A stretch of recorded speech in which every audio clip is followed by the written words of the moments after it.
So that no, we're starting well already when Zach in the chat says, I'm rubbing peanut butter on myself right now. Oh, good Lord. No. You know, Pixar, it didn't happen, Zach. Well, on that note, everybody, welcome to Gamers Week podcast.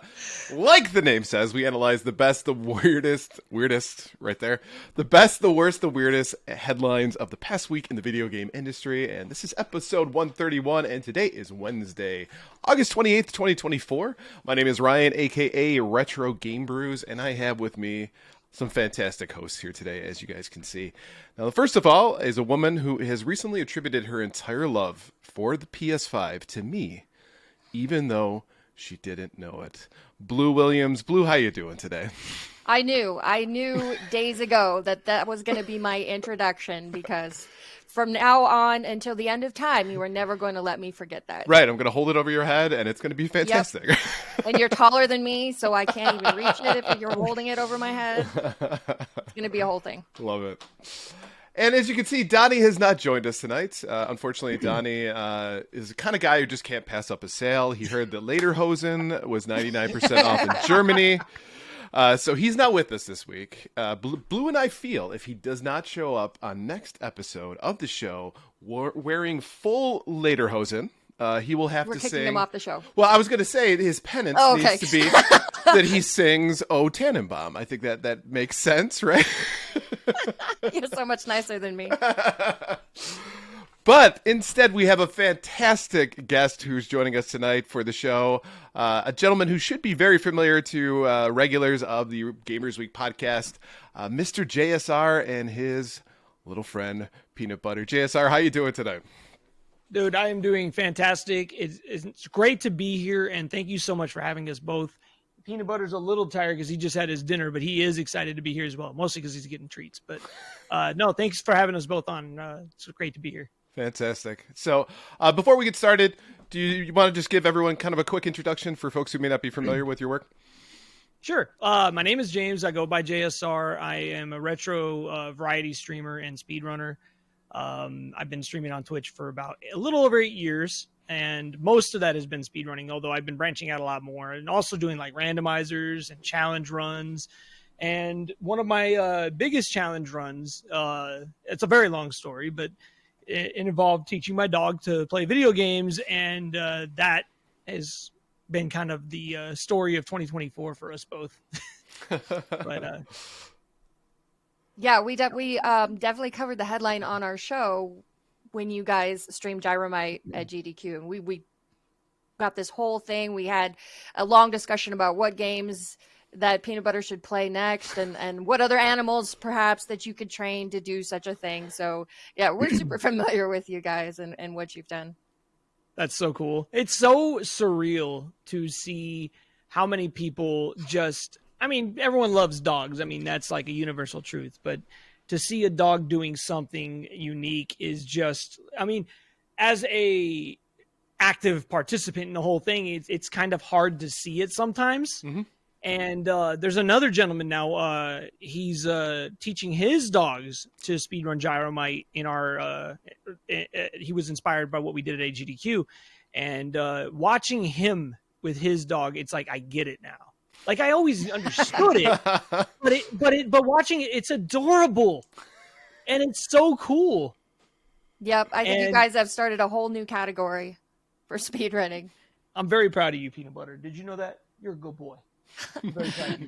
TKN85 in the chat says, as my dog sleeps behind me and just farts all stream, I will grow more and more jealous. and of course, people in my community do know that that's pretty much what PB does a lot of the time. But no, like he's always been a little bit of a stream mascot. I always wanted a dog, and when I got him, my community just loved him. So he was already a big part of my streaming community. But now that I've realized his hidden talent, there's a lot of them that he amazes me every single time we work together, we train, or just in general, just how cool a dog he is. Like, it's not all me. In fact, I would say I got lucky. I don't think I'm not a professional dog trainer. I'm very much an amateur, and getting to this point with him, I feel like it's more him than me at this point, truthfully. That's amazing. Absolutely. And like I said, we've been a fan of your show as well as Peanut Butter for a while, so it's so nice to have you guys on. Thank you. And like I said, it's just really it's really cool to be able to talk about it, because I like I said, you live it and you don't get to appreciate it sometimes. I really tried during the SGDQ run, because AGDQ went so fast, and then we had to travel. There's a whole story attached to that if you want to hear about it, but it just went by so quick, because I had my own run at AGDQ. I had to fly to Pittsburgh immediately after we finished our runs. So Peanut Butter's run was at like, I don't remember. It must have been 10 in the morning on Wednesday. Right. Or on Tuesday, Tuesday. And I had a run Thursday afternoon in Pittsburgh. Wow. As part of the same AGDQ. So the moment he was done, I took him outside to go potty. My sister was going to come get him after she got off work. He was fine. He was only home alone for a couple hours. And we left. We went to the airport, flew to Pittsburgh, and the whole time we were out there, I've been streaming now for 8 years. I've done world records. I've done GDQ runs. I've done all kinds of things. And I've also done other things in other walks of life. And I've never had the attention. I've never had the amount of people just want to talk about peanut butter. And I'm just grateful that I'm a part of it. And I get to kind of by proxy live in peanut butter's fame. It's kind of cool, because it's not like, people don't recognize me. Even at GDQs, they don't even recognize me. When they see PB, it's a crowd around them. It's incredible. Well, we actually invited Peanut Butter to be the guest, but he said we had to bring you. Yeah. So. Yeah, he usually charges an appearance fee. I bribed him with treats. But actually, no. When we did the AGDQ run, we wanted to do it in person, but I wasn't confident at that time that he would be able to perform on stage. Dogs get excitable, they get distracted easily, and I was just like everyone else. There's no way he could do it. And right before his AGDQ run, when it started the story broke out, IGN came to my home to do an interview. They wanted to bring cameras and interview us and videotapes and stuff. They had a whole camera crew. And my apartment's not that big. It's not small, but it's not big. And PB had lights, boom mics, and strangers in his territory surrounding him, and he performed with all of that hullabaloo. And all I could think of when they left was, man, I really wish that we had submitted this as an in-person run, because as you guys saw at SGDQ, he killed it. We trained really hard for it, but he killed it. I'm the luckiest dog owner that I've ever known. I don't know if I'm the luckiest in the world. I don't know. Everyone says that about their dogs and their children and all that, but it feels that way, Right. I just feel really lucky. Such an amazing story too, and you know what? We're going to ask you a lot of questions later on here, because I think we really want to dive more into this and just your experience. Not only just with streaming and some of the things, but things that you have planned moving forward and all that kind of good stuff. So super excited to kind of get to hear this story as we continue to go on. But absolutely, yeah, man, and again, thanks so much for joining us. For sure. So also wanted to say, big thank you and welcome to our newest sponsor, Pixel Pond Production Company. And we've got all of their links in the show notes, so don't forget to check them out. And yeah, thank you guys so much for becoming a sponsor of Gamers Week. And they're in the chat tonight here, so yes, woohoo to Ducks and Red Ox. All right, so before we jump further into the show, why don't we do our reviews, reactions, and requests for the week? So first up from Go Hobo Go, how can you guys talk about potential set franchises, but you never mention Double Switch before Phantasy Star or Shining Force? That one's our bet, because I like Phantasy Star 4 in particular. And blame Ryan and Donnie. Their fault. Let's say Shining Force 2 is probably one of my favorite games of all time. So you have no excuse. I have literally no excuse. You're right. So is Double Switch worth mentioning, though? I've never played Double Switch. That's not one I've touched before. I got to be honest. So really what we're saying is we're blaming Donnie because he's not here. Right, because he mentioned Double Switch. And He's the one who mentioned there we Double go. Switch. As long as we can push the blame off on someone, I'm fine with that. Hashtag blame Donnie. All right, next up from Holy Headshot. Okay, for the record, my stepbrother and I loved Eternal Champions. I liked the writing and backstory of the characters from all different timelines. I'd be all over that movie if done right. I could see there, excuse me, I could see there being a good material for a series on Netflix or something. I'm not familiar that much with the backstory of Eternal Champions. I gotta be honest. There is an anime on Netflix that basically has that plot where it's champions from all throughout humanity's history are brought together to fight on humanity's behalf against the gods. What the heck is it called? Anyway, I'm looking. Speak amongst yourselves. I mean, I can say there's worse fighting games out there. I mean, there is worse fighting games out there. I was never big on the fighting game stuff, so I didn't play a lot of Eternal Champions. Yeah, and to me, too, that was kind of something that was a little bit foreign to me. I was really focused on, like, Mortal Kombat, Street Fighter, I think, and a lot of that had to do with my experience of playing them in the arcade. I loved those games so much because of that. Just, everybody puts up a quarter, right? And it kind of whole entire line ends up being behind each one of the cabinets as you go in. So there was just like something about that drew you to it. And then finally you get to play it at home. Fantastic. That's exactly what I wanted. So when they started to come out with other ones for it, I think I got burned by a few of them. So I guess probably is why I didn't give Eternal Champions its due. But come to find out, it sounds like they got like a pretty robust backstory. So that was my skepticism by being a novice when it comes to Eternal Champions. But if it's good, I will definitely watch it. I cannot find it. And this failure will haunt me forever. But it exists. I watched it. It was fine. It was fine. Okay. It was fine. It wasn't great. It was fine. Yeah, fine is better than terrible. Record of Ragnarok. Frank always has my answers. Thank you, Frank. I mean, I got a lot of faith in it too. I mean, a lot of these new shows based on these different video game properties. I mean, I know you've seen the new Fallout by now, right? I mean, that's amazing. Mm-hmm. TKN85 says Clay Fighter 63 and a third live action movie or we riot. Specifically Sculptor's Cup, I think is what. I will get out my best torch. And last but not least, Add a Gamer looks at 40 says, wait a minute. Is that actually drop you've been using for months? My actually? I heard it, but it doesn't. I heard it, but it now just clicks. Like, hey, I think that's my smug, self-satisfied actually. And he is indeed right. It is Bill's actually. It was so good when he was a guest on the show. And I think we even said in the episode, I was like, I'm going to keep this and use this. And he's like, yeah, great, do it. So every time somebody gets actually'd in the show, that's Bill that you hear. I hope to find that kind of fun someday, is to log into a podcast and realize that, hey, that's my voice. Wild Wolf of Mibu says Vin Diesel should star as bad Mr. Frosty. Nice. Yeah, I'm open to it. It's such a range as Groot, so I can see that. Mm-hmm. He's got a range in all his movies, really, if we're being honest. All right, so why don't we go ahead and shout out our patrons for the week?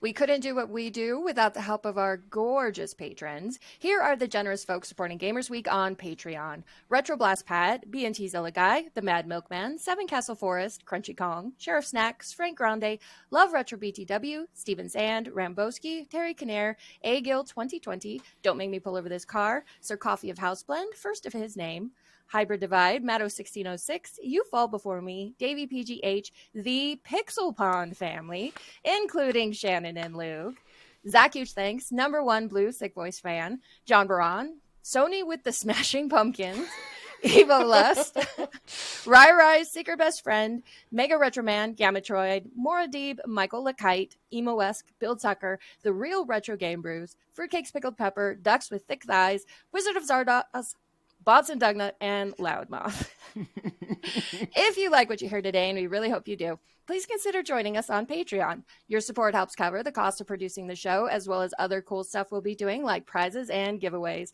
You'll also gain access to our bi-weekly, patron-only bonus cast called Gamers Week Uncut, Patrons with Benefits. Visit patreon.com/gamersweek or follow the link in the show notes to learn more. Nice. Sounds like Sony's in the spoopy season mood, so good for her.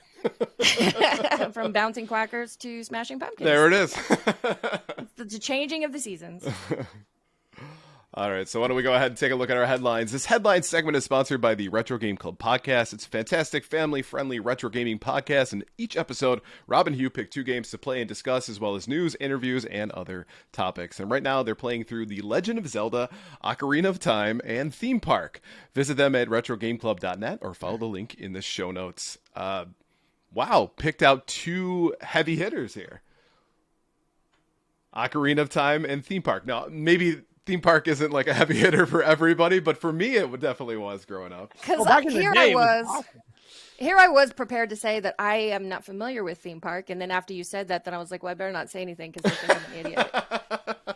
So Bullfrog, a studio out of the UK for, like the early 90s, they came up with a bunch of games, and some of them were pretty fun, some of them not so much, but Theme Park and like Theme Hospital, 2 fantastically fun games. But like Theme Park, of course, was like the predecessor to Roller Coaster Tycoon. What made it interesting, I think, too, is that there was a lot more involved in kind of the background stuff. So like you would even do like union disputes and things like that as you were managing your park, and there was a lot of interesting kind of business parts to it. I know you love business simulators, Blue, so I'm sure this is right like up you your are alley. really selling me on this game. But it was really ambitious for the time, and it's also got like a certain amount of charm to it as well. It definitely walked so that Roller Coaster Tycoon could run. There we go. I love that. Okay. I'm probably not going to check it out based on your description, but now I know. Now I know what it is. So Ocarina of Time, though, I would imagine you've played a little bit of that. Mm-hmm. I've not played it all the way through because the 64 is just a challenge. It's one of those games that I can respect for what it did, and I can watch streams and say, like, yes, it's such a great game. But yeah, I just don't know if I have it in me to play it on the 64. I think you had to be there to really appreciate it. Yeah, I think you're right. Once that time frame has passed, it's just a struggle to go back sometimes. So TK85 says, the past 2 weeks we've learned that Blue and Donnie just tune out RGB when he talks. Donnie forgetting about the Peter Molyneux segment, and Blue forgetting how much Ryan or RGB likes Theme Park and Roller Coaster Tycoon. I know he likes those weird business sims. They all run together in my head. Those ones and City Skylines is yes. like my jam. Yep. Oh, I've just recreated entire maps just based on Ocarina of Time. Actually, I made an entire Hyrule based on Ocarina of Time and City Skylines because I just love doing weird stuff like that. I think it's fun. Nice. All right, so why don't we go ahead and take a look at our first headline for the week. It says, as SAG-AFTRA members strike against some of the biggest video game makers in the world in an effort to secure better protections against AI, the head of Amazon Games says bringing artificial intelligence into game development is still a good idea, in part because games don't really have acting anyways. Whew. In a recent interview with IGN, Amazon Games CEO Christopher Hartman said, hopefully AI will help us to have a new gameplay ideas, which has nothing to do with taking work away from anyone, and especially from games. We don't really have acting. The majority of the team sits in programming, and that's not going to go away. That's all about innovation. It's a bold take, Cotton. Yeah. Oof. I mean, that's not even a lukewarm take. That's. I mean, have you ever seen Symphony of the Night? For goodness sakes, man, come on, dude. What is a man? Well, even because, like, if you think about Amazon's biggest game, which is New World, I believe, where I read that it has something like 200 individual speaking parts. And then each of those parts has to be translated and localized. So a different voice actor is going to have to do each of those for each of the localizations. And so you are talking about hundreds and hundreds of actors for their game. But yeah, there's no acting. It's such a strange thing to say. I mean, I think what it sounds like, it was set off the cuff because it was, mixed in with a lot of other pieces to that. And maybe just a myopic view of what Amazon does versus all the contractors that they got to bring in order to do 200 speaking lines within a game itself. So it sounds like to me that maybe he just... I want to think that this was just like a slip, right? This was a gaffe. He didn't really mean it, but that is such an awful thing to say. I mean, imagine being somebody who has been doing voice acting for Amazon games recently and just being like, we don't need those folks. And in the voice acting community as well. I mean, is that something where you're going to say, well, if he doesn't appreciate voice actors, are they going to have a harder time getting voice actors? And then go ahead. I was going to say, I think there's a lot of the uncanny valley there too. I mean, if you're talking about replacing actors and writers with AI, right, then you're going to get like a lot less real emotion and real effort. It's going to come off in that uncanny valley. People are going to find it unsettling and artificial. And it's just not a good idea to take away the human element from something like this. Cause I mean, it is a video game and in most video games, it's not live acting. It's not live action. You're basically dubbing it. I personally think that's a foolish move I understand the strike and all that, but yeah, I that's my take. I mean, I feel like if you're an exec of a multi-billion-dollar company, you should have two jobs. I mean, number one, your job is to help the company grow and make more money. But number two, just don't say stupid shit. Like, this is your second biggest job that you have, is just don't say stupid shit that's going to get your company in trouble. And Amazon Games has had terrible PR for years based on their company culture and the reports coming out of it of what it's like to work there and to develop games there. So in a lot of ways, I know, Ryan, you're trying to give him the benefit of the doubt. I'm trying. Based on the past, I think this guy is just clueless. He says, no, that's fair. Wild Wolf of Mibu says CEOs get paid extra if they get fired. You're right. Yeah. Maybe that's his whole goal here all along. But all these execs, as we know, when they see the possibility of AI being brought into game development, all they see is the dollar signs. Right. All they see is the money it's going to save them. And that's it. It doesn't matter that the technology is not ready yet. And probably it's going to be at least a few more years, if not longer, before we get rid of that uncanny valley that you were talking about. But yeah. I don't like it. I don't. No, I don't like it. Sarah, I don't like it. I'll never forget the amount of fanfare that surrounded when the cast was revealed for Grand Theft Auto Vice City.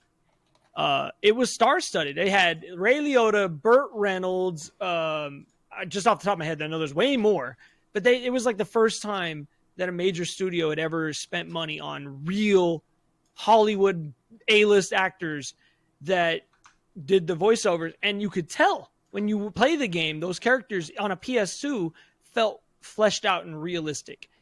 I don't see the same results happening with AI. You just can't, even if they are better in terms of that, people still want to hear the names they're familiar with. They want those celebrities. They want those actors. And then the writers, humans are always going to be more creative than anything a machine can ever do. That's what sets humans apart from machines. That's why we're artists.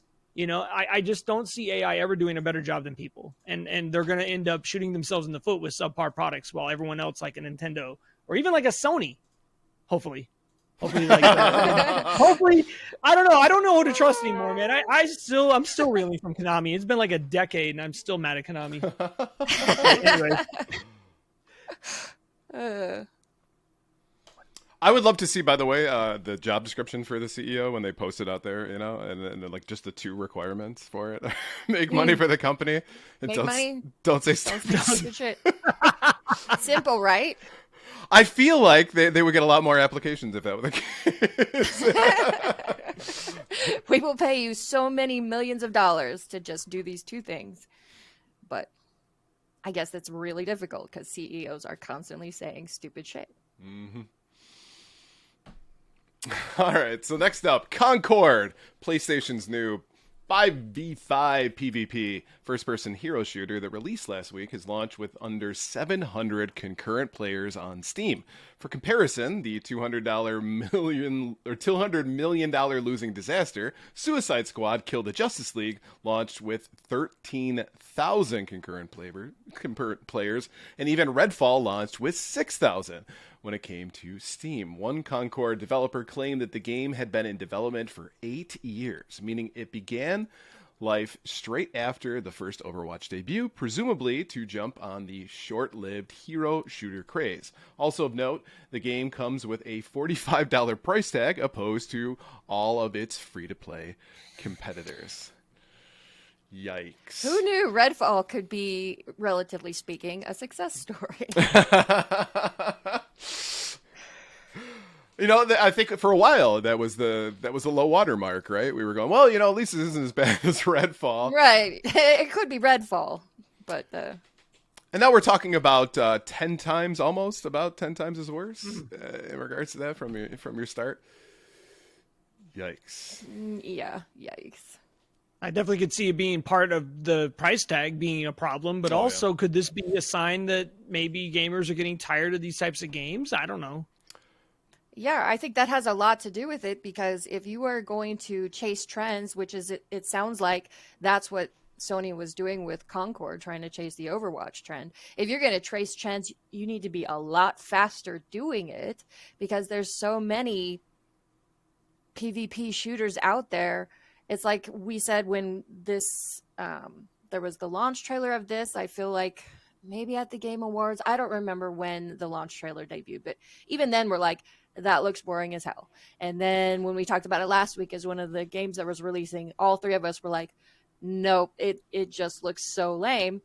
And then apparently that viewpoint was very common. I would be interested to see how many people decided to pick it up on console versus Steam, right. if that might be affecting the numbers. But I think PlayStation saw what they've done with Helldivers 2 and said, oh, this will be great. We'll get so many players. And it has not worked out that way. Yeah. How long before that's a free-to-play game? Oh, right. Can you imagine how upset you would be if you paid $45 for something that was free like 2 weeks from now? Oh. I'm sure if it ever got to that point, there'd be people demanding refunds. I mean, there's no way they could do that. Well, I mean, it's Foam Stars is going free to play. It's only been out for a month or 2. I forgot that was out. Right. I mean, we forgot it was a thing. And that's why it's going free to play. Because everybody's like, oh, yeah, that weird Splatoon clone thing. I was actually interested in thinking about playing that, too. And, yeah, totally. It's free to play. Yep. Well, now I guess I could. It doesn't matter, right? You Fall Before Me in the chat says, we could have gotten PlayStation All-Stars 2, Days Gone, pretty much anything else but this, yet they still bet on the wrong horse. And I will say, it's the Overwatch itself, right? Had this big following, this big, player base for quite a while there, and then that has certainly teetered off. So to your point, JSR, I think everyone's kind of moving on, not just specifically from these types of or like hero shooters, but I get the feeling that people are moving on from the battle royales. They're moving on from those, games as a service kind of thing that we're seeing quite a bit of now. I would love to be able to predict the future and say, I know what kind of game everyone's going to want next week, but that's the problem is when you start development for something that was popular in the moment 8 years prior, you're really really betting on the future that this is going to be a continuous hit. And let's be honest, Overwatch itself, super fun. But they came out with Overwatch 2 that wasn't as received as well because it's not exactly the most, how would I put it, diverse gameplay, right? You've got the same characters, you've got a handful of them, right? And what you're playing on. And yes, you can spend a lot of time mastering each character so that you're, the top of your class or whatever. But that's still, it's kind of shallow. It's thin, right? Where I think some of the other games that you see, like Fortnite and things like that, they put so much time into advancing how the game plays and listening to their player base, like adding a mode that doesn't require building. That's one I would be a lot more interested in, right? Where there just hasn't been that kind of innovation with these types of games. So even if this game itself had some of those really like nice quality of life changes or just innovation, because of the genre that it's in, I think people's expectations are already low for it. And then I as I remember too, the reviews haven't been that fantastic either. So a lot of things going against this one, to say the least. It makes me sad that the major studios aren't willing to try to get out of that comfort zone a little bit. Right. We don't see the same outside of like Nintendo and a few others. At least shouts out to Nintendo. They might suck sometimes, but they at least make, relatively creative content from time to time. But I would love to see, one of these studios take the first person shooter genre and try to I don't know how you would innovate it. What hasn't been done yet, right? Like, how do you, like you said, you had like Overwatch was lightning in a bottle, I think. Coming off like PUBG and everything that was going on in the Battle Royale scene, it just kind of worked in that moment. But there's no direction that it's going. It's just people are kind of losing interest. And it's scary with everything going on in the industry too, because I don't even own a PS5. I play on Steam if I play anything modern. I don't feel compelled to go in and experience a lot of the newer game experiences like that, because it feels like I'm just playing the same experience with a little new polish and a couple new things. I haven't really played a first-person shooter that felt new in the sense of like they tried something new since like the first Destiny. Yeah. And that was not anything, terribly innovative. I loved the raids that they had, and I always thought that'd be cool to have like a PvP element in that. But like we're still doing the same thing we've been doing for a decade. Of course we're getting bored with it. I don't know. I don't know what's going to come next, but I have a feeling that we're kind of seeing the end of this whole Battle Royale thing. It's the same thing from a movie perspective. Lightning in a Bottle was Marvel movies. The Marvel Cinematic Universe was just huge. Every single movie they came out with was a blockbuster, making hundreds of millions, if not billions of dollars. Nowadays, it's harder to put butts in the seats for the next Marvel movie that comes out. And I don't know if it's because the content isn't the same. I just think it's the same formula that we've already seen so many times over and over again. And we're creatures of habit, yes, but from an entertainment perspective, I want something new. I want something fresh and exciting. And you're just not getting it. But to your point, this is playing it safe, right? Well, we know people will check it out. Well, maybe not. Maybe Concord is that final nail in the coffin to say, hey, this is people are getting to the point where they're not checking it out anymore. Yeah. It's rough. 700 players, that's rough. Yeah. On Steam, like you said, Blue, like that could have been, the number might be a lot bigger if you include PS5. Yeah, but so much of the world doesn't have access to PlayStation Plus or their online services because they're not available in our country. So I think Steam is kind of the benchmark for where a lot of players are for them. And so it is, yeah. I don't know. I'm going to look it up. But anyway, we can go to the next story and I'll see if I can find the console numbers for Concord. Okay. All right, so next up, in its latest bid to save itself from oblivion, GameStop has announced the opening of GameStop Retro Stores. The GameStop website has been selling physical copies of retro games for almost a full decade, but now it looks like the brick and mortar locations are about to follow suit. Announced yesterday via the GameStop Twitter account, the post includes logos from the system starting with the NES and going through the PS3. The website, retro PS3. The website also We just has skip past that right. Website also has a new store locator tool to see if there are any GameStop retro stores within 100 miles of your location. Ouch. Oh boy. Yeah, because GameStop is the store that famously tells its employees to throw away boxes and manuals. And now all of a sudden, though, you want to cater to that crowd, that retro collector crowd, when they come in looking for complete in box and looking for all these odds and ends to complete their copy, and you're not going to have any because you threw them all away. Who are these stores for then? Because the actual retro collecting crowd is going to know better than to go there. Mm-hmm.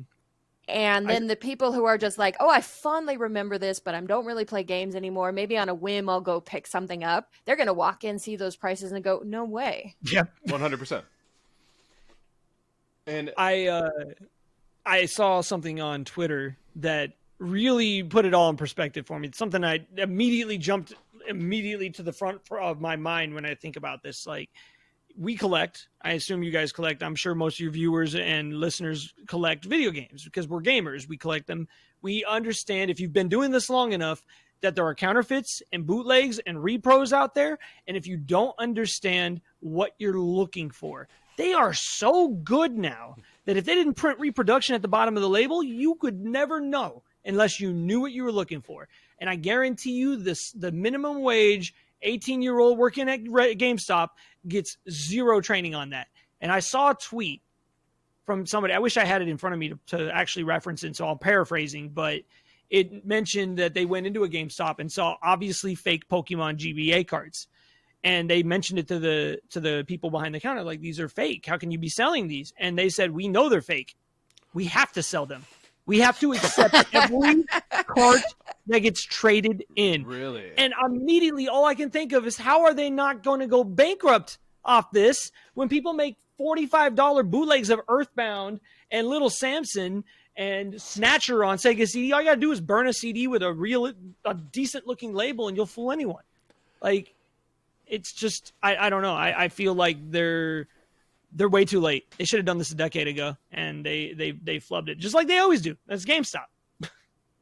Yeah, well, like it says, they've been selling physical copies of retro games on their website, which I did buy from them one time, and it was terrible because I was looking for a copy of Super Mario RPG, and on their website, they had a picture of an absolutely pristine copy. Right? And it was cheaper than where I found anywhere else. And I was like, it's GameStop. I don't know. This could go wrong. I'm going to do it. I'm going to try it. It shows up. It doesn't have a label. It's been scribbled over. I mean, it was the trashiest copy you have ever seen. And I'm like, how can you sell something that is so drastically different than what you have pictured on your site? And so, like, I tried to get a refund, tried to get, like, some attention on this. It was terrible. The best I could end up doing was leaving a review saying, don't ever buy this. Don't ever buy from them because you have no idea what they're going to send you. So, I don't know why, when their brick and mortar locations are suffering and closing more than ever, they think that this is going to be the thing that's going to get people through the doors. and I think to your point before, they've alienated the retro collecting scene for so long, right? Because I remember back in the day when GameStop, and I'm talking like 2000s, they sold retro games at the store. They would accept those, but the one thing that you would get burned on is the trade-in value, right? So when you would go in there, you'd offer them up, and they would give you like 10% of the value of it. So most people just skipped it and went to their local retro shop, and then they went to this whole like super corporate model, right, where everything is about the players club and everything is modern. Nothing is, they won't accept anything that isn't a modern gen console game. And then they started to take it to the point where you were only buying games that had been already opened, right? That one was a strange take on that, as time went on. But again, it became like going to like more or less like a corporate nightmare, right? Like what you would expect everybody's got to be cookie cutter and everything like that. So I get that they were probably owned by like private equity or whatever. So somebody made that decision without actually thinking of the ramifications. There's no way this is going to work. Right. There's no way. Right. Pedal back. And all of a sudden now we're going back to like our roots, I guess. There's this entire genre on YouTube of people who buy games from like DK Oldies and from other retro dealers who upsell. And granted, I understand the business model. They need to make a profit, and I get that. Maybe the problem is they're just asking for too much profit. Because when you're paying those prices, you expect premium results. And GameStop is right up there with all of these different retro dealers in terms of how much they sell their games for. And I'm not even talking about retro. I'm talking just in general. Right. You get deals on eBay that are $10 cheaper for games that you get at GameStop. And like you said, you buy new games at GameStop, they come opened. And the entire premise of me going to a GameStop and buying a game, again, it could be a fake, it could be a bootleg. I take it home and it's a bootleg and I just spent X dollars, probably overpaid for it. Or I buy a console that is claimed to be refurbished and cleaned. And I mean, we as retro enthusiasts have to clean our NESs constantly. Right. We have to adjust the stupid ZIF connector. We have to make sure that their yellowing isn't going to make my Super Nintendo fall apart if I dust it off. And if I buy a game from GameStop for premium prices and I take it home and it's fake, damaged, not working, dirty, not what I expect for that price, I'm taking it back. Of course. And GameStop will take it back. But what's to stop somebody from abusing that? Why couldn't you? Yeah, I was going to say, if they weren't so famous for only paying like 34 cents for trade-ins, you could really make a racket knowing that they have to accept whatever you give them. So you could just make a bunch of bootleg whatever games, sell them in, and walk out with a hefty profit. But they're cheap. So yeah, I guess that's why it's not a problem. So your little Samson is still going to be like $8 is what they're going to give you for it. Yes, I can give you his $250. That's all I can give. I can't see them ever dealing in any high value stuff. There's no way. No. How could you even risk it? There's got to be some sort of limit on what they'll accept as a trade, what they'll sell in their stores. There's got to be. If somebody came in with anything worth more than $100, you got to imagine they're opening it up, checking the chips, making sure it's the correct board, the label's genuine and original. That's what the minimum that you have to do. And they're not going to do that. They probably have a Game Boy at a GameStop or an NES that works or a TV that they can even hook that to. All that stuff. This is not going to work. GameStop's foolish for even thinking it, honestly. And well, it's not the dumbest thing they've done in the last several years. So fair. We'll just keep the popcorn out and see what happens. I think it's going to get to the point in the next few years. There's GameStop is not going to be a thing. And haven't we been saying that for years though? And yes. Somehow they're still here. I think they got saved by that whole short sale fiasco from a few years ago. I think from their stock, they're still floating on that. That could be. I think so. I mean, I could be wrong. I don't know. I don't follow that very closely, but regardless, like you said, they're not relevant anymore. I mean, heck, we're lucky we even have disk drives on our consoles anymore. I mean, how long do they have? Their days are numbered anyways. Sad to say, as much as we love physical media, we know it's not going to be around much longer. And when the PS6 or the Switch 2 or whatever comes out that doesn't have physical media on it, what are they going to sell? Funko Pops? Well, that's why they tried their NFT marketplace. Yes. They were going to do that. Remember, that was going to be the thing that saved the company. And then I think they put the axe to that before they even started it. Oh, man. It's sad. I will say, sad because okay. Go ahead. No, I was going to say that, it is the only place though that I've been able to find Christmas ornaments for video games fairly consistently. So yeah, maybe I'll have to go to Etsy for that. I'm okay with that though. I'm okay. You don't have a Hallmark?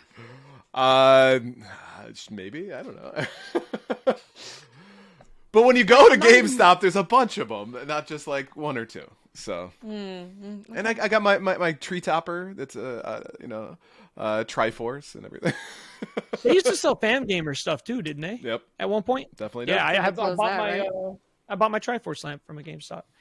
I don't want GameStop to go out of business. I don't. Like, as much as I'm it sounds like I'm anti GameStop here. I'm anti GameStop in 2024. I think Right. they're stupid. But I don't want them. They're the last major physical game store from the old days. I mean, we're fortunate in Las Vegas that we have a lot of very good, thriving even retro stores. So I mean, if you and they deal in modern games too, so it's not like they're just specialists that only deal in antiques. They have PS5, Switch, all that stuff right there. I don't see GameStop being here in 2026 or 2027, but I see those game stores that I go to all the time, and they have the Christmas ornaments, all these cool, the Japanese, what do they call them? The gacha, gacha machines and all that. They got all that stuff there. It's cool as heck. And they're doing exactly what GameStop should have done back in the beginning of the PS4 Wii U time. And it's too late now. It's just too late. I was gonna say antiques like the PS3. Right there. Yep. Yep.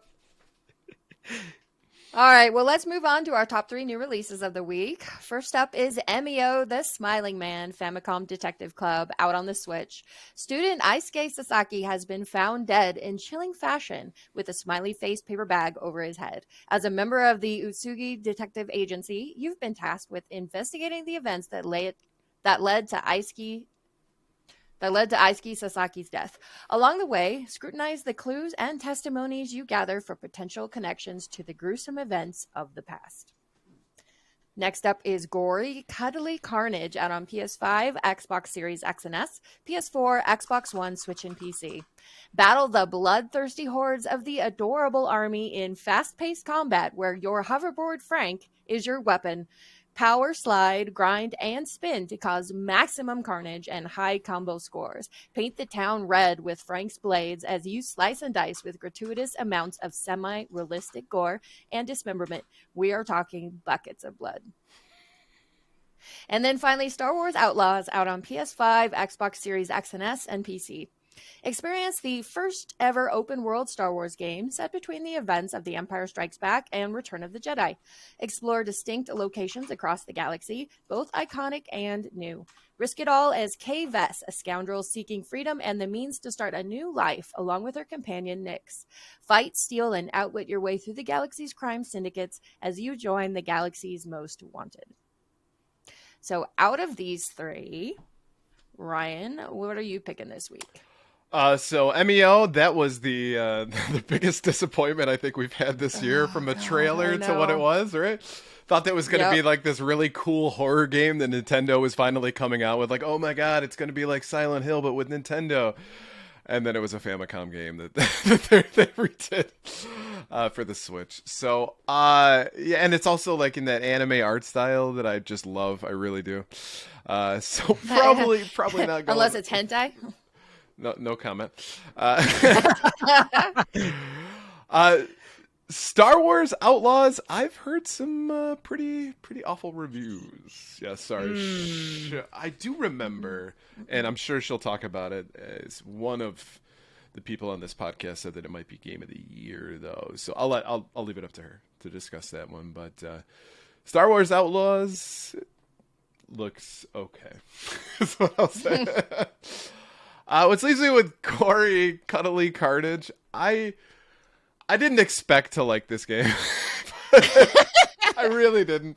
It's like really cutesy graphics, but there's so much like gore and violence mixed in with it. I gotta at least try this. This is one of those games where I'm probably not gonna be like seriously into it, but you gotta give it a shot. It seems hilarious, and you're on a hoverboard as well. So it hits the nostalgia for a little bit for Back to the Future on that one. But yeah, just give it a try. It seems like a unique style of gameplay. It's kind of perfect time for spooky season coming around the corner too, and it's got like, it looks like pumpkins and stuff like that kind of involved with it too. So Yeah, I think I'm going to go with gory, cuddly carnage this week. Okay. What about you, Jezar? Yeah, so looking at these three games, I probably think that Star Wars has the greatest chance of being a big hit if EA is smart enough to at least improve it, as they probably have plans to do so. I mean, I'm sure I haven't seen it yet or played it yet, but obviously Star Wars and open world should be a match made in heaven. So you imagine they're going to probably make this a competent game, but it also could end up being the one that fails severely. And I mean, like we've seen EA and Star Wars haven't necessarily been, hitting on all cylinders lately. So hopefully they can make this one come around. I would like to think that the MEO game would be the one I'd be the most interested in. Kind of like you were saying, though, it also could kind of, I'm not sure. Is it more Phoenix Wright than it is Silent Hill? That might still be fun. I don't know. I haven't seen it yet either. So that one now off the as we're talking about it is the one that interests me the most. But I think of the three, if I played all three right now, I would probably like gory the most. It's hilarious how you think about a game of cuddly creatures being torn to shreds is going to be the best game, but like it sounds the most intriguing. So I don't know. It's kind of hard to pick one, but I think I would at least give all three of them a try. There you go. Nice. Blue, All right. What about you? So, MEO the Smiling Man, yeah. It's not getting great reviews either. It's just kind of, the reviews have been middling. So even if you're like a super fan of this series, it sounds like this came in with a splash and is just kind of leaving with a whimper. Gory, cuddly carnage. Like when I started watching the trailer, I thought this is so stupid. And then the trailer kept going and that trailer really tries so hard that by the end of it, I was like, you know what? I respect it. I respect the hustle. I respect the effort. I still don't necessarily want to play it. This is probably a Twitch game for me where I would just watch somebody else stream it. But yeah, I will at least give them that in that it looks like there's a lot of passion behind it. So that brings us, of course, to the elephant in the room, Star Wars Outlaws, which, like Ryan so kindly reminded all of us, that was my prediction at the start of the year. I was looking ahead to the big releases in the year, and I said, what's going to be game of the year this year? And in my defense, in January, looking ahead at the year, there was nothing. This was like basically the only big AAA game that was going to come out that I thought even had a chance, because Ubisoft is just taking their Assassin's Creed formula, slapping some Star Wars paint on the top and saying, here you go. I mean, it really shouldn't have been that difficult. But as you said, the reviews are kind of like, it's fine. It's like they tried not to completely copy their Assassin's Creed formula. So they took some stuff away apparently and then didn't replace it with enough else to where it's kind of being described as repetitive and empty and not a lot of just meaningful stuff like you would expect in the first ever open world Star Wars game from an IP that has like almost unlimited source material. You could have done anything. So if you're finding repetitive stuff and meaningless content, that's probably not going to cut it. So I do need to correct myself, by the way. I meant Ubisoft, but I mean Ubisoft EA. What's the difference? At this point, a right? lot of time, yeah, there's not much difference. So this week, I will say that I'm going to pick Star Wars Outlaws because I need to save face and I need it to do well and I need people to like it. I appreciate your dedication. Really, I'm not going to play anything. All right. So before we move on, let's take a quick break to talk about our sponsor. This segment is proudly sponsored by A Gamer Looks at 40 podcast. The show explores the history of video games through the stories and experiences of the people who lived it. And this week, Bill finally finishes his Final Fantasy VI series. By the way, I'm not emoting that as it's written in caps. Yep, that's his caps lock right there. Also, sorry, real fast, Agent Nil in the chat says, I got 15 hours in Star Wars Outlaws and really enjoying it myself. See, there you go. There we go. Perfect. Game of the year. By releasing an odds and ends episode, this contains 2 hours worth of random thoughts and opinions that didn't make the main series. So this week's question is, what is the weirdest video game in your personal collection? Let Bill know your answer by sending him a tweet at @gamerlooksat40 on Twitter. So Blue, what is your weirdest game? Rainbow Bright. This is a homebrew game that I purchased from Pixel Heart, which is out of France, I believe. It's a horrible game. It's really, really bad. But you know what? The box is beautiful. It's got an instruction booklet and everything inside that is absolutely gorgeous. I adored this cartoon when I was a kid. So I've got, probably objectively, I've got some weirder games on the Switch and stuff that are, just digital games. But I wanted something that I could show. So this is what I decided to bring. Nice. JSR, what would you say is your weirdest game? So I've been looking around my collection because, I have been kind of parting out some of my collection over the last couple of years. Mm-hmm. I used to have a collection that numbered in the 4,000. Wow. In terms of games and stuff like that. It was ridiculous. And the reason I mention all that is I used to have a game that is very obscure and weird that I sold for $1,200 a couple years ago for the PlayStation 4. And you might have heard this story before. I don't own it anymore. I did sell it. But back on April 1st of 2020, on Twitter, there was this random Twitter account that got created called Limited Rare Games. And they announced that they had a rare game coming out and they were taking pre-orders. And I said, the heck with it. It's PayPal. If it's a scam, I'll just charge it back. Right. So I threw a pre-sale out. There are only 82 copies of Poop Slinger for the PlayStation 4 that were ever sold. And you poop you not. But I sold that game for $1,200, and it's worth more than triple that today. Wow. Whoa. So 3,600 in plus that range, today? if it's new. They sell for about $3,000 on eBay now. Wow. Damn, that's crazy. And I always just love that one of the most rare games in this collection that I had at one point insured. I had imports and rare console, 64 disc drive, Panasonic Q, blah, blah, blah. I had all this crazy stuff. And the most valuable game in my collection was Poop Slinger. Bedwa Blackburn in the chat says, EA, Ubi, potato, potato. There we go. What about you, Ryan? What's your weirdest game? So I'm going to go with Baby Boomer. Which, I love that game. Yes, it is a weird game, but it's one of those Color Dreams games that came out right with the baby blue cartridge, and it's essentially you are a baby, right, crawling through several different platforms, and your weapon of choice is your baby bottle, and it is the graphics are, how would I put it? It's very Action 52.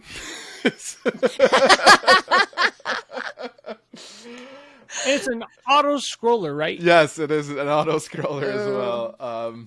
And it's funny. I actually I picked up this game a little while ago, and then I was just looking to kind of trade in some games, so I wasn't terribly enthused about this game, and brought it in. The guy didn't want to give me what I thought I at least even in trade in value, but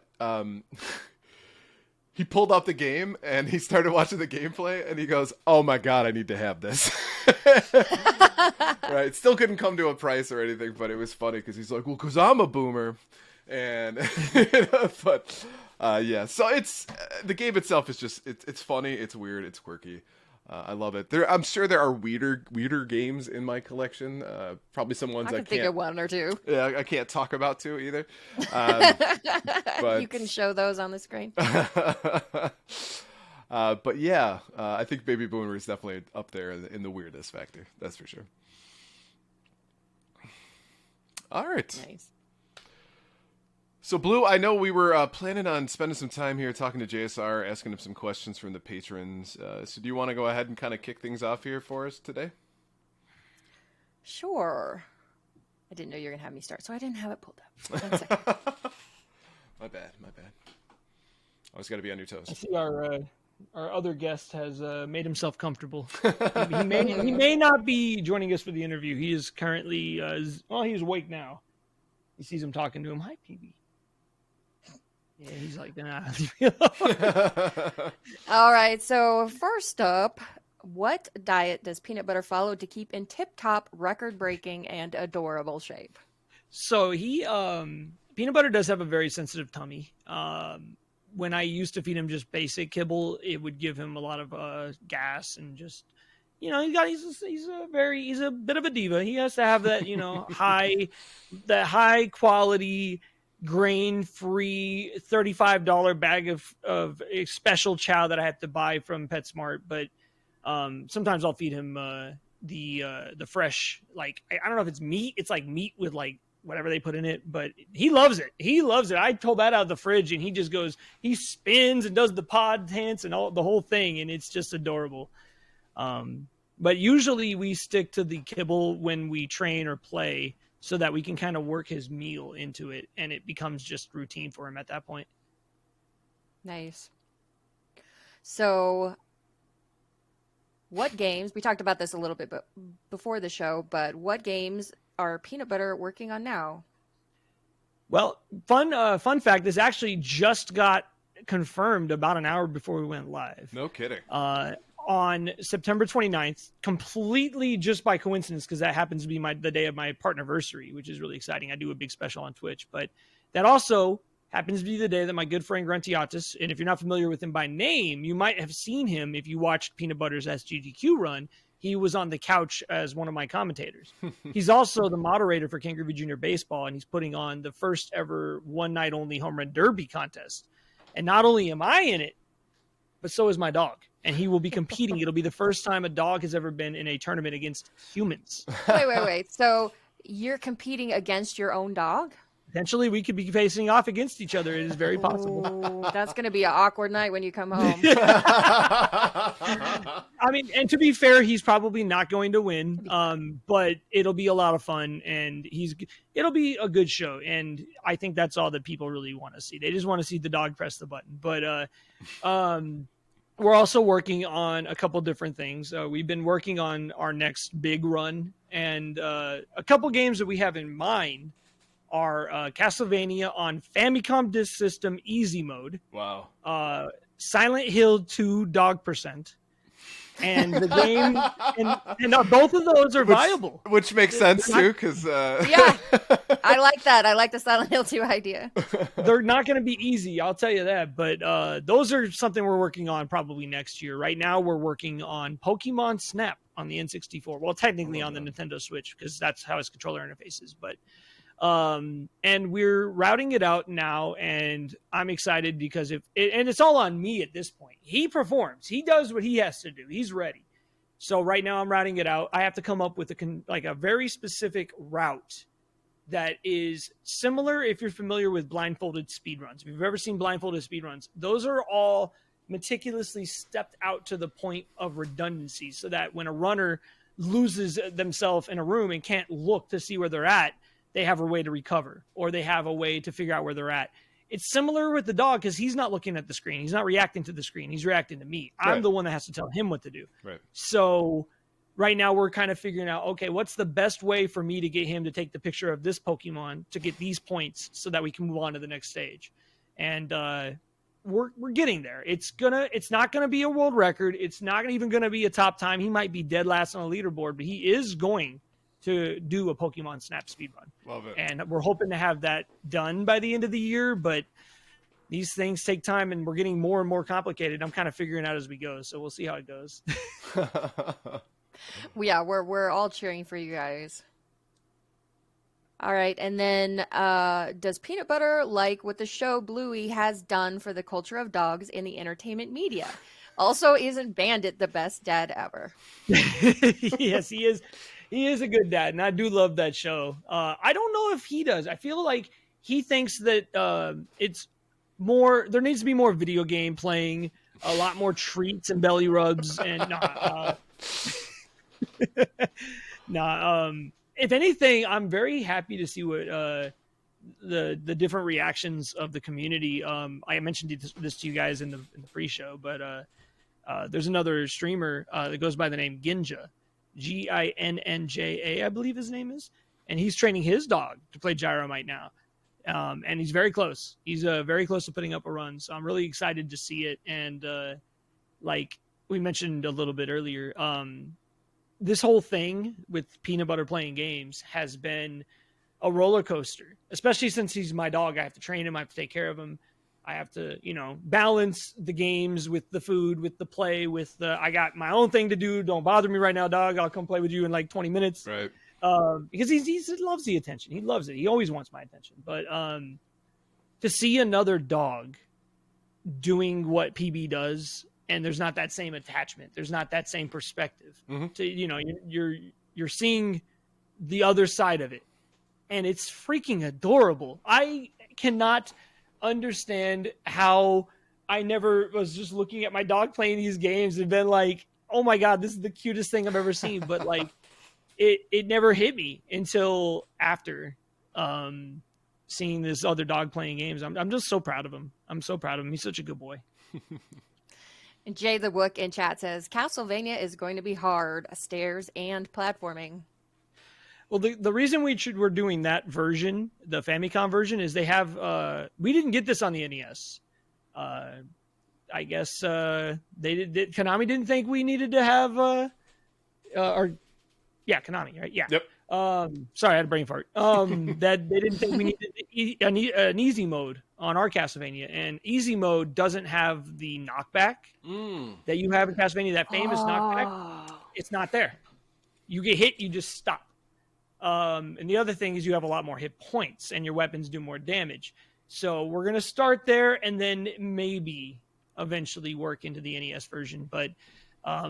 It's going to be very similar to like a blindfolded run in how we route it out. Mm-hmm. TKN85 in the chat says, Peanut Butter is going to keep getting distracted by the floor chicken. We'll definitely have to route in some treats, huh? He's out. He went back to sleep. He's already out. So if you named your dog Peanut Butter, why did you use cheese to train him? All right. So the reason I named him Peanut Butter, it was an intentional thing. I've been speedrunning for a lot longer than I've had Peanut Butter. When I got him, I didn't know what to name him. And I thought how it would be cute if I named him Peanut Butter so I could call him PB as a speedrunner. Personal best. That way every day I can have, the best PB ever. And he was I never intended for this to happen. This kind of just happened. The whole thing just materialized one day when I was speedrunning Gyromite for the AVGN trials a couple years ago. And I was like, dude, he could totally do this. So my buddy Maya and we made a controller and we tried it and it worked. And I just said, the heck with it, let's do it. And Here we are. I mean, so he very much lives up to his name. And I'm just, it worked out beautifully. It was all planned. Does he have a favorite brand of peanut butter? I usually just get Jif, or any type, but I also use the peanut butter that comes in a Kong, the little dispenser, kind of like Easy Cheese does. The reason we didn't use peanut butter at SGDQ was because we were around all those people and there was a lot of talk about allergies. So we just wanted to be safe. String cheese was not messy. He loves it. It's easy to keep, for a long time, so it worked out beautifully. His home run did come on string cheese. His big moment came on string cheese. And then, of course, as we were all celebrating, the first thing he did was walk right over to my buddy Crispy's plate that he had set up for all the treats and just started scarfing down all the string cheese. Did he not earn it? Yeah, he earned it. Love it. But yeah, we're just excited to see what the future holds, and we're also kind of working on some other stuff too, just fun stuff. Like he's trying to tie the world record for knocking out Glass Joe. He's 1 frame behind. 42 seconds. He missed it by 1 frame. It's pretty tough, but we're working on it. And then also he's playing Wild Gunman, trying to get a speed run to qualify, but he has to hit 1 million points, and right now his PB is 140,000. So he's got a ways to go. But the real fault isn't on him. It's me trying to anticipate. Usually when we fail, it's because I foul. I have him let go of the button too early. So we're working on it, though. We're getting there. Irate Mexican says, peanut butter cheese fart percentage when? Oh, come on, man. You know that's been like that since day one, man. This dog, like I said, he has a sensitive tummy, so I have to be careful with what I feed him. So it's very much a process. When he's going to play, like I can't spontaneously get him to play for more than a couple minutes. He has to be in the right mood. He has to be hungry. Like my mood, he reacts very much to how I am in my mood. My body language, my voice. If I'm anxious or stressed or angry, he will not perform. I have to. It's a whole process we go through every time he plays. Mm-hmm. And I feel like that sounds like it might be a nice grounding experience, Sure. I guess, where you to work successfully with peanut butter, you have to be in the moment and just kind of shed anything else that it would be weighing you down that day. Mm-hmm. I've learned over all the years I've been streaming, I was a very different gamer when I first got on Twitch. Very competitive. I've always been competitive, but very quick to get salty, very quick to get ragey.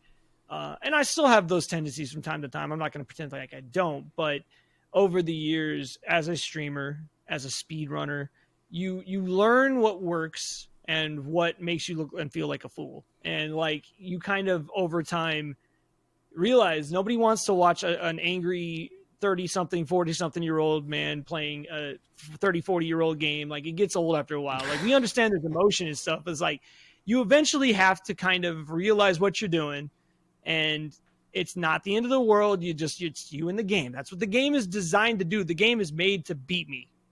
That's what it's programmed to do. My job is to beat it. It's not to get angry and throw a controller.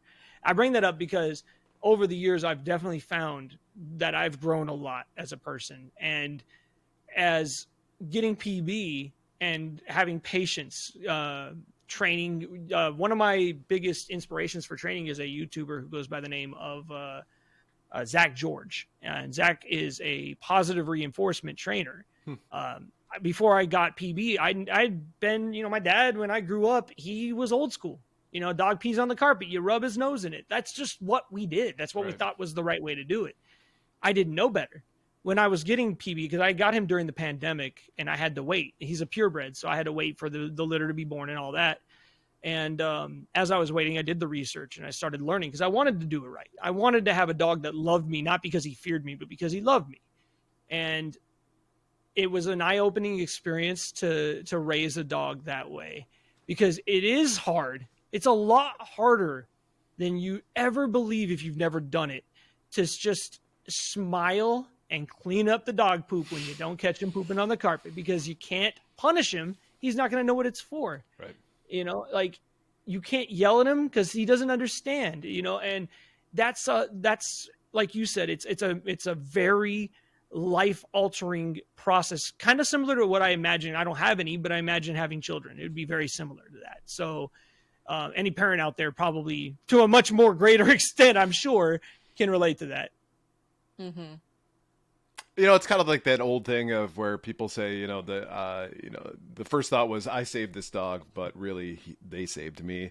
I feel like that every dog owner I speak with has that kind of feeling when it comes to their dog. But in particular, it sounds like with Peanut Butter, just because of the mutual connection. I mean, if you think about it too, gaming is a large part of your life, and to be able to share that with your dog is such a cool and unique experience. So that's fantastic, man. I just, what a cool way to have that connection. I mean, to your point too about being a parent, a lot of times you want to teach your kids how to play games because you want to share that moment with them.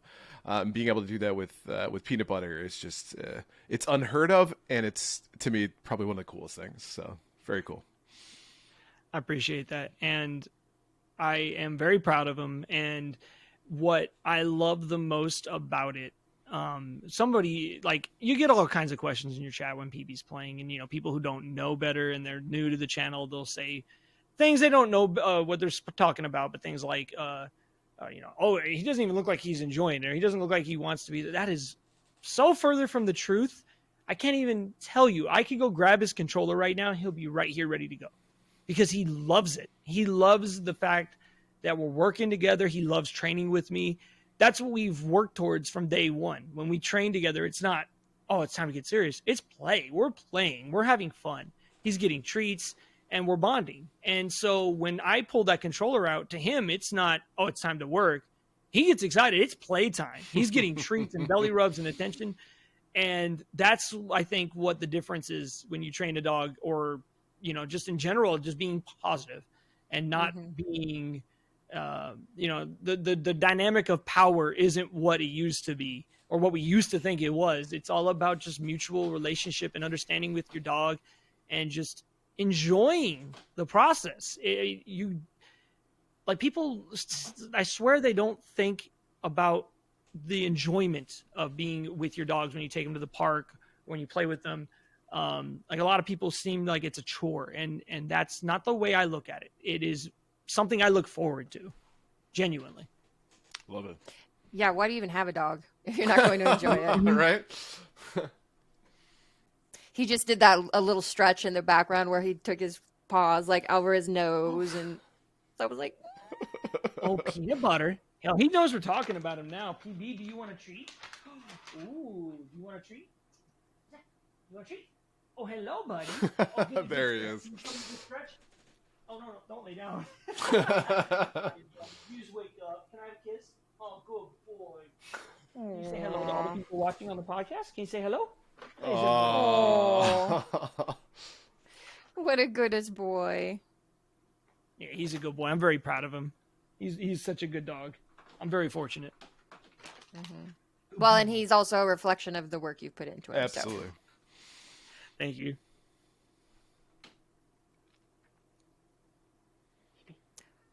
That's all the patron questions.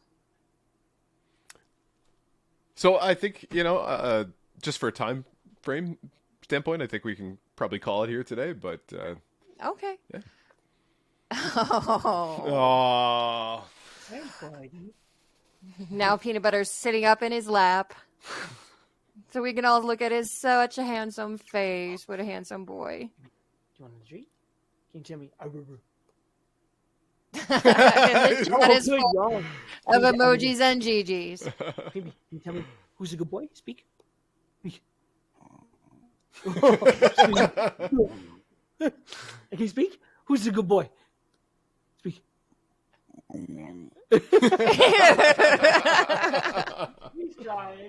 I don't think we could end on anything better than that. All right.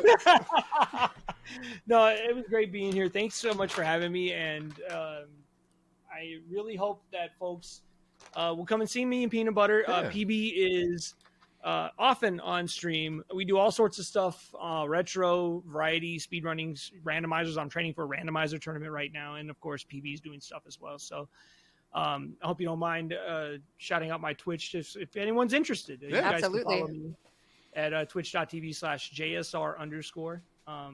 And we'd love to see you there. Yeah. And we will have and all of JSR's links in the show notes as well. So if you're listening to the audio version of this, definitely check them out. It's a good time. And how often do you stream? What's your usual schedule?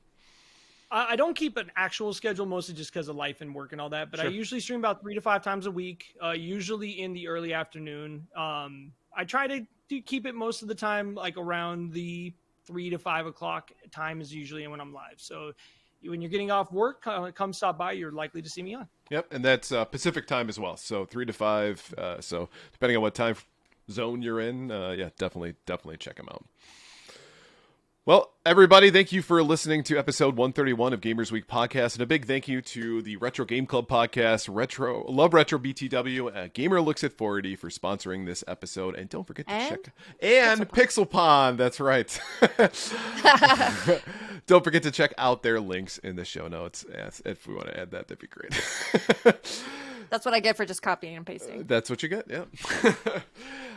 But at least I was the one who said it and not you, so I get to look like a jerk in front of everybody. Awesome, cool. His fault, not mine. So if you want to connect with Gamers Week, follow us on Twitter at Gamers Week PC. Follow us right here on Twitch at twitch.tv/Gamers Week Podcast. And we record live every Wednesday at 8:30 Central Standard Time. And email us at gamersweekpodcast@gmail.com. Visit our merch store at gamers-week-podcast.creator-spring.com. Or if you want to do it the easy way, follow the link in the show notes. And last but not least, join us on Patreon at patreon.com/Gamers Week. And since you finally made it all the way to the end of the episode, please leave us a rating and review to let us know how we did. We really do value your feedback. And while you're there, consider subscribing on iTunes, Spotify, or your podcast platform of choice. And again, JSR, thank you so much for joining us. And if you can let Peanut Butter know, too, that we appreciate it. Yes, thank you so much. Though, this 49ers blanket has been staring us in the face this entire time. So I really don't know if we can be friends after this. But, I'll do my best. I'll do my best to ignore it. Blue's a big Packers fan. I was this close to wearing my Packers hat, my cap tonight. I almost wore a Bills Mafia hoodie. So. You do that like half the weeks anyway, Yeah, so it you're wouldn't true. even have mattered. Right. I still can't talk about football anymore after what happened in February. Yeah, I know the feeling. It was rough. F's in the chat. Yeah. Well, maybe one of these years we'll actually win a Super Bowl when we get there instead of choking it every. No, I'm sorry. Anyways, that's a different podcast. We'll talk about that. In the fall. And you're speaking to a Bills fan who did it 4 years in a row. So I want to say, at least you guys are making it out of the playoffs. No, it was I don't know great what being team here. does Thank that. you so much, you guys. yeah, thank you so much. So guys, if you're listening or on Twitch right now, we're gonna go ahead and raid our friend Gunstar Heroes. So just give me 1 second here while we get it set up. You're tired, huh? Oh, you a sleepy dog. Oh, he's going right to sleep. Oh He's yeah, done. he's out like he's a done light. for the day. All right.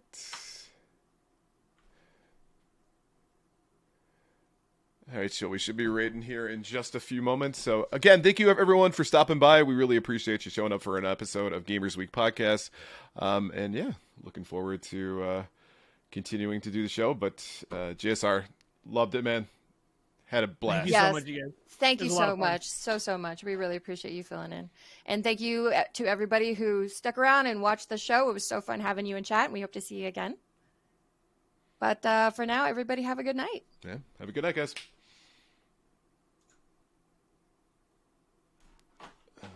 Cool our graphics are, and it's just like Did you forget?